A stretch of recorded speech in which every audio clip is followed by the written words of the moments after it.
અમદાવાદમાં national legal service ઓથોરિટીએ આગામી 14 માર્ચના રોજ પ્રથમ રાષ્ટ્રીય લોક અદાલતનું આયોજન કર્યું છે। આ લોક અદાલતનો મુખ્ય ઉદ્દેશ્ય પડતર કેસોને ઝડપી અને સુખદ નિકાલ લાવવાનો છે।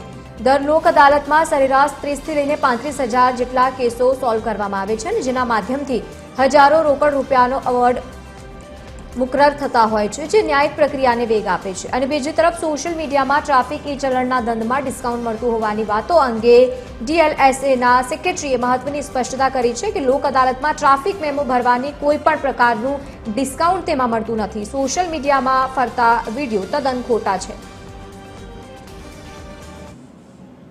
14 માર્ચ 2026ના રોજ રાષ્ટ્રીય લોક અદાલતનું અમદાવાદની જિલ્લાની તમામ અદાલત તથા રાજ્યની તમામ અદાલતોમાં આયોજન થનાર છે। આમાં જે કેસો મૂકવામાં આવે છે તે તમામ કેસો સમાધાનકારી હોય છે, એટલે કે વોટર અકસ્માત વળતરના કેસો, ચેક રિટર્નના કેસો, દીવાની કેસો, ફોજદારી સમાધાન લાયક કેસો, લગ્ન વિષયક કેસો, કૌટુંબિક તકરારના કેસો, બેંકોના લેણાના કેસો, અન્ય લેણાના કેસો તથા ઇલેક્ટ્રિસિટી બિલના કેસો જેવા તમામ કેસોનું સમાધાનથી આ લોક અદાલતના માધ્યમથી નિકાલ કરવામાં આવે છે।